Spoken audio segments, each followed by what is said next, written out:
Yeah, the boys that were putting together the Thumb War piece, they really got in. They really connected to the music. I mean, it was a really cool experience because we're kind of taking them through it slow and sort of letting them have their own experience with the technology and not just jumping on and doing it for them. But it was just there was this moment. Can we do music? And we're like, yeah, we can do music. And then they got really excited, and they went through the music that the canned or the theme music that's on there. And then we went through the iTunes to see what Cindy had in her iTunes library, and there was some funny things that came out. They put on like Creedence Clearwater, Bad Moon Rising, and they're like, no, you could tell that it was way too old for them. But they settled on Nirvana, which Morgan had on his computer, so they were able to get Smells Like Teen Spirit. And they were working with the emotion, and they really wanted this sort of like dark, or what they said, evil feel to the Thumb War, so they turned it into sepia. And they played around with black and white, and they had some images in black and white, some in sepia.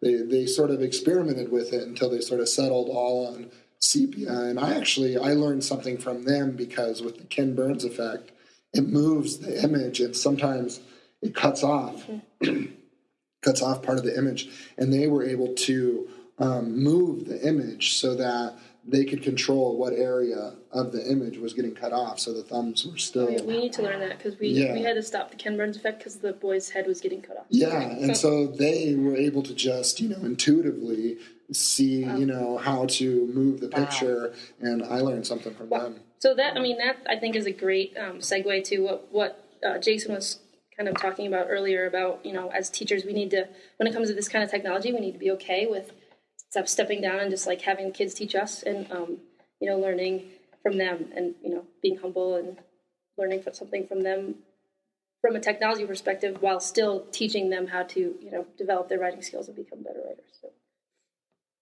And I as a classroom teacher currently, I'm always learning from my kids, and one in particular, Zach, has taught me a lot about using Google Docs and using Google Sites, and of course, Adam, I'm going to kind of study what you showed us today as well. Absolutely, because some of them are going to be ahead of us. Some of them are going to be, learning from us, I think, as well, too. I don't think everyone will be ahead of us. And I was thinking about logistically, or how to what we did with our girls, the 3 girls today, was what you guys did with the boys. We let them take the helm and do the maneuvering on the computer. When I model it, though, in a classroom of 28, 34, it may be that I'm going to model it first and then spend some lab time. You can't.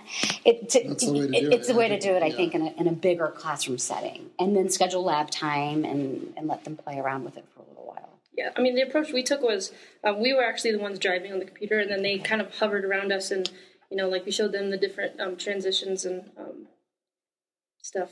Music, and they were able to pick it out. And they're ultimately the ones that had the final say. Like, the default setting for one slide up there was 3 seconds. They wanted to move it and make it longer. So like we just kind of, I guess, more handheld them through it. And so theoretically, next time they can sit down there and start and import the photos and create their own little slideshow on their own. So it's interesting that the different ways. I don't think there's a right way. I think it depends on the kids and the purpose. And I think that, with the 5-frame stories, it was a perfect scope to be able to have the kids kind of take over. And so that was good. So that's a very good point. It was the perfect scope for us too, for those of us learning the technology right away. Yeah. Can we swing it to policy and just get your take on, I was in one of the pieces by the National Writing Project we were reading today.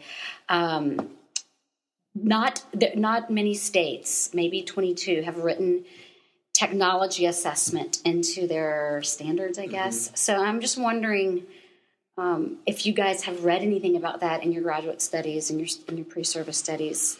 Well, I've thought about it. Just like with the digital stories, that we did yesterday with Troy, it's like, how would something like that translate onto a CSAP test? How would you assess, what you learned? Would you give like sort of like multiple choice questions about different like shooting techniques like long shot versus close up versus medium shot, etc. But then Jack brought up that point. It's like, are we just teaching students to be better filmmakers? And how does this relate to composition? But in the class that I just finished taking, technology and assessment education 331, we did address those. There are, I think it's standard 7 knowledge of technology, and there's 5 sort of substandards about being able to use technology for various purposes.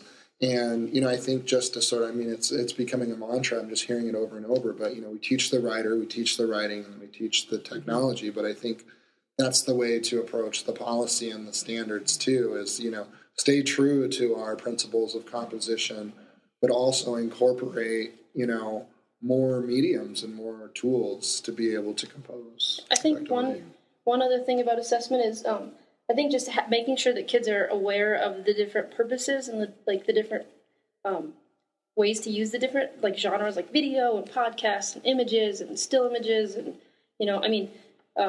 I think just being being exposed and understanding those different modes of technology can be, obviously it's not something that would be a long-term assessment thing, but just I think even if kids just have that kind of a background and the different tools that you can use that are available to, make a podcast or make a movie or, whatever it is, I think that, especially in underserved populations and underserved schools, I don't think that those kids may even know what the heck is even out there. Especially if they don't have access to computers at home. So I think that giving them that exposure and then assessing them on that, because those are definitely things that they'll be able to use as they go forward in their lives, especially in the workplace and college, that sort of thing. So. And I think that's a great point, too, with the professionals who are teaching it also need to be kept up to date, and professional development is going to have to start focusing on technological tools in the classroom, I think more so than it is right now. I happen to be involved in a group that's really excited about it. I feel lucky because I don't think all of my colleagues are getting this exposure. Yeah. And like Jason said, it's critical to surround yourself with these kind of people because then you have ongoing professional development. There's this little, professional circle where stuff, resources get passed around, discussions happen. Yeah. I think it's important as teachers who want to continue moving with the change that's happening